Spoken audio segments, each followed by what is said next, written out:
स्वागत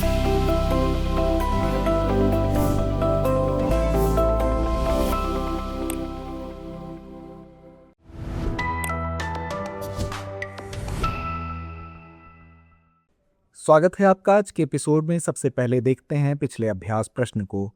PM formalisation of micro food processing enterprises यानी PMFME के संदर्भ में निम्नलिखित कथनों पर विचार कीजिए। पहला, इस योजना का उद्देश्य खाद्य प्रसंस्करण उद्योग के असंगठित क्षेत्र में नए और मौजूदा व्यक्तिगत सूक्ष्म उद्यमों की प्रतिस्पर्धात्मकता को बढ़ाना है। दूसरा, यह योजना इनपुट की खरीद, सामान्य सेवाओं का लाभ उठाने के मामले में पैमाने का लाभ उठाने हेतु एक जिला एक उत्पाद दृष्टिकोण को अपनाती है। उपर्युक्त कथनों में से कौन सा या कौन से सही है या हैं? विकल्प ए केवल एक, विकल्प बी केवल दो, विकल्प सी एक और दो दोनों, या विकल्प डी ना तो एक ना ही दो। तो इसका सही जवाब है विकल्प C. PM formalisation of micro food processing enterprises योजना का उद्देश्य खाद्य प्रसंस्करण उद्योग के असंगठित क्षेत्र में नए और मौजूदा व्यक्तिगत सूक्ष्म उद्यमों की प्रतिस्पर्धात्मकता को बढ़ाना तथा क्षेत्र की औपचारिकता को बढ़ावा देना है। अतः कथन एक सही है। यह योजना इनपुट की खरीद, सामान्य सेवाओं का लाभ उठाने के मामले में पैमाने का लाभ उठाने के लिए एक जिला एक उत्पाद यानी ओडीओपी दृष्टिकोण को अपनाती है। अतः कथन दो सही है। तो चलिए शुरुआत करते हैं पहले प्रश्न के साथ। स्टारलिंक के संबंध में निम्नलिखित कथनों पर विचार कीजिए। पहला, पारंपरिक उपग्रह प्रदाताओं के विपरीत स्टारलिंक निम्न पृथ्वी कक्षा यानी एलईओ उपग्रहों के एक नेटवर्क का उपयोग करता है।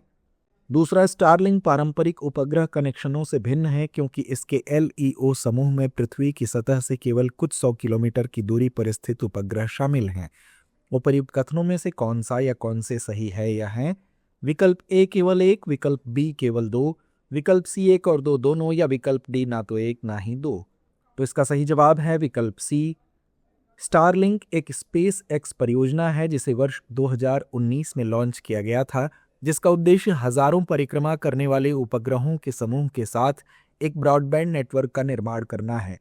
इस परियोजना का लक्ष्य वैश्विक इंटरनेट पहुंच प्रदान करने के उद्देश्य से अल्प लागत वाला उपग्रह आधारित ब्रॉडबैंड नेटवर्क बनाना है।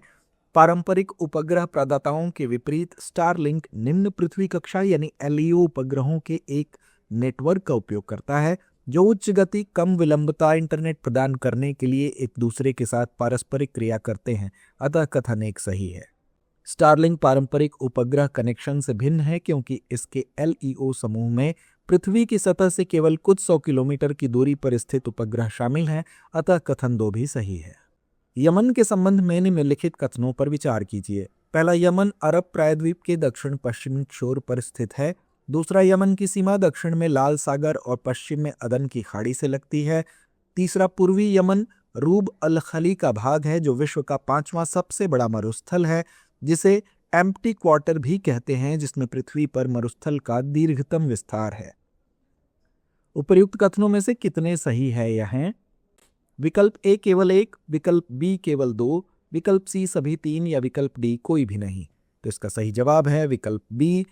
यमन अरब प्रायद्वीप के दक्षिण पश्चिमी सिरे पर स्थित है जो दक्षिण पश्चिम एशिया का एक भूभाग है। अतः कथन एक सही है। यह जॉर्डन, इराक, कुवैत, सऊदी अरब, बहरीन, कतर, संयुक्त अरब अमीरात और ओमान जैसे देशों के साथ प्रायद्वीप साझा करता है। यमन की सीमा पश्चिम में लाल सागर और दक्षिण में अदन की खाड़ी से लगती है। अतः कथन दो सही नहीं है। पूर्वी यमन विश्व के 5वें सबसे बड़े मरुस्थल रूब अल खली का भाग है। एम्प्टी क्वार्टर कहे जाने वाले इस मरुस्थल में विश्व का दीर्घतम मरुस्थलीय क्षेत्र है। इसमें अरब प्रायद्वीप के अधिकांश भाग शामिल हैं। अतः कथन तीन सही है। यूरोपीय संघ के संबंध में निम्नलिखित कथनों पर विचार कीजिए। पहला, यूरोपीय संघ की स्थापना प्रथम विश्व युद्ध के बाद वर्ष 1951 में 6 देशों Belgium, France, Germany, Italy, Luxembourg और नीदरलैंड के द्वारा की गई थी। दूसरा, क्षेत्रफल की दृष्टि से फ्रांस सबसे बड़ा जबकि माल्टा सबसे छोटा यूरोपीय संघ देश है।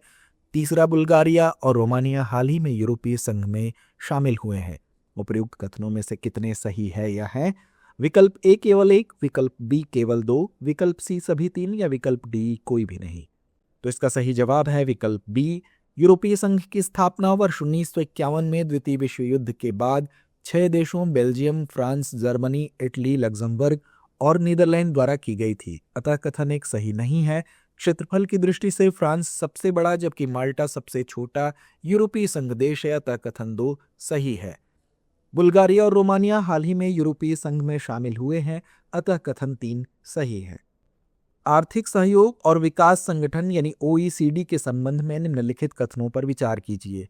पहला, OECD एक अंतर सरकारी आर्थिक संगठन है जिसकी स्थापना आर्थिक प्रगति और विश्व व्यापार को प्रोत्साहित करने के लिए की गई है। दूसरा, अधिकांश OECD सदस्य उच्च आय वाली अर्थव्यवस्थाएं हैं जिनका मानव विकास सूचकांक बहुत अधिक है और उन्हें विकसित देश माना जाता है। तीसरा, भारतवर्ष 2007 से ब्राजील, चीन, इंडोनेशिया और दक्षिण अफ्रीका के साथ OECD का प्रमुख साझेदार रहा है। उपर्युक्त में से कितने कथन सही है? यह हैं विकल्प ए केवल 1, विकल्प बी केवल 2, विकल्प सी केवल 3 या विकल्प डी कोई नहीं। तो इसका सही जवाब है विकल्प सी। OECD यानी आर्थिक सहयोग एवं विकास संगठन एक अंतर सरकारी आर्थिक संगठन है जिसकी स्थापना आर्थिक प्रगति और विश्व व्यापार को प्रोत्साहित करने के लिए की गई है, अतः कथन 1 सही है। अधिकांश OECD सदस्य उच्च आय वाली अर्थव्यवस्थाएं हैं जिनका मानव विकास सूचकांक यानी HDI बहुत अधिक है और उन्हें विकसित देश माना जाता है, अतः कथन 2 भी सही है। भारतवर्ष 2007 से ब्राजील, चीन, इंडोनेशिया और दक्षिण अफ्रीका के साथ OECD का प्रमुख भागीदार रहा है, अतः कथन 3 सही है। अधिसूचित रोग के संबंध में निम्नलिखित कथनों पर विचार कीजिए। पहला, किसी अधिसूचित रोग की रिपोर्ट वैकल्पिक रूप से की जाती है तथा उसके लिए ट्रैकिंग या संसाधन आवंटन की कोई कानूनी आवश्यकता नहीं होती।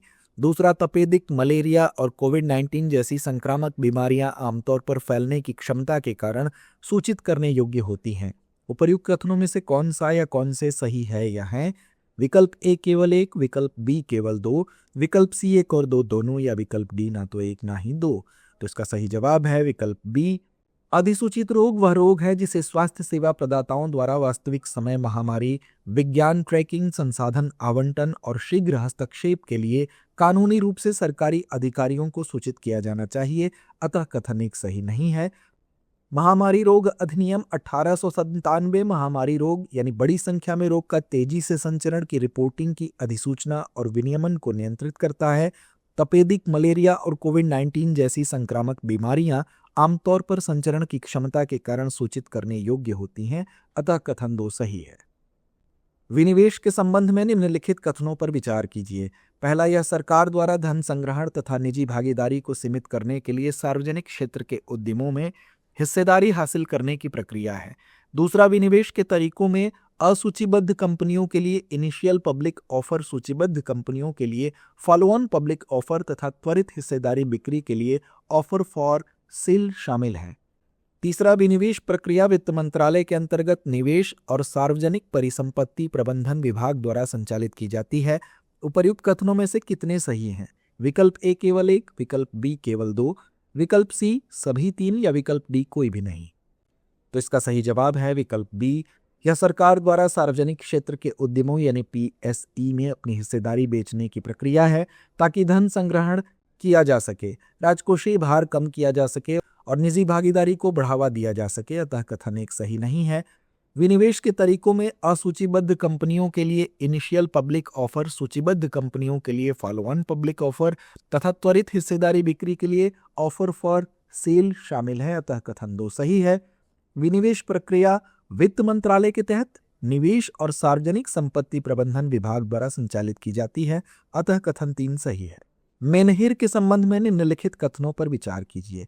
पहला, मेनहिर बृहत ऊर्ध्वाधर पाषाण होते हैं जिनका आकार सामान्यतः ऊपर की ओर पतला होता है और ये मनुष्यों द्वारा स्थापित किए जाते हैं। दूसरा, मुदुमल के मेनहिर भारत के प्राचीन 3500 से 4000 BP मेनहिर हैं तथा कृष्णा नदी के तट के समीप अवस्थित हैं। तीसरा, तेलंगाना स्थित मुदुमल महापाषाणकालीन मेनहिर को वर्ष 2025 में यूनेस्को की विश्व धरोहर स्थलों की अंतिम सूची में शामिल किया गया है। उपर्युक्त कथनों में से कितने सही है? यह हैं विकल्प ए केवल 1, विकल्प बी केवल 2, विकल्प सी सभी 3 या विकल्प डी कोई नहीं।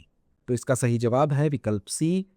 मेनहिर वृहत ऊर्ध्वाधर पाषाण होते हैं जिनका आकार सामान्यतः ऊपर की ओर पतला होता है और ये मनुष्यों द्वारा स्थापित किए जाते हैं, अतः कथन 1 सही है।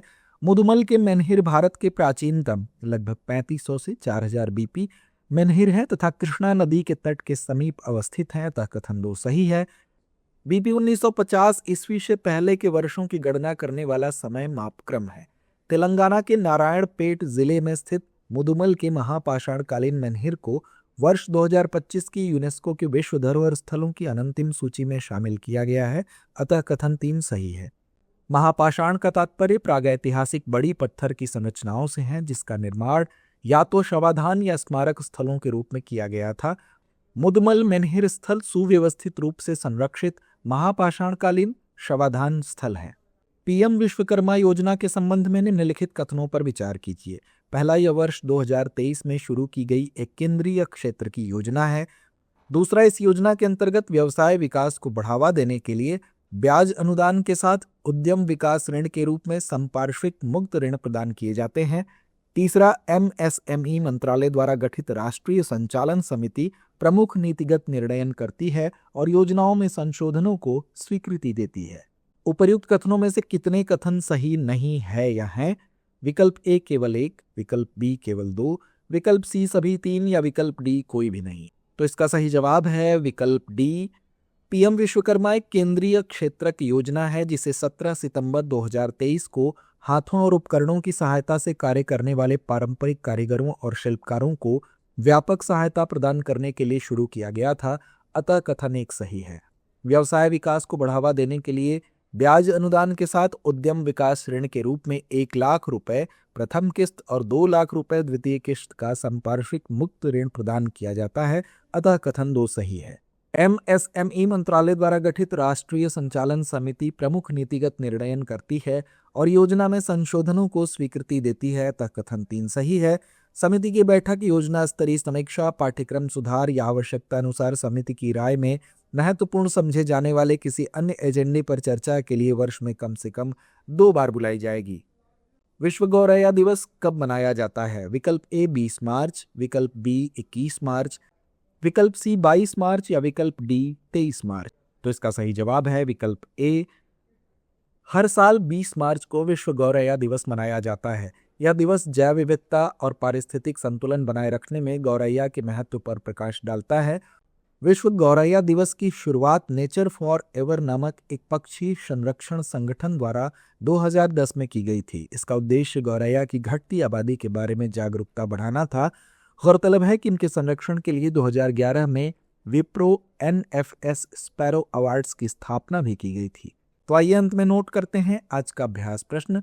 यदा कदा समाचारों में आने वाले ओपनिंग डोर टू इंडिया नीति किस देश से संबंधित है? विकल्प ए संयुक्त राज्य अमेरिका, विकल्प बी यूनाइटेड किंगडम, विकल्प सी न्यूजीलैंड या विकल्प डी जापान। तो इस प्रश्न का जवाब कमेंट बॉक्स में देना ना भूलें। धन्यवाद। डियर व्यूअर्स, अपने एग्जाम की तैयारी को और बेहतर करने के लिए हमारे चैनल को लाइक, शेयर और सब्सक्राइब करना न भूलें।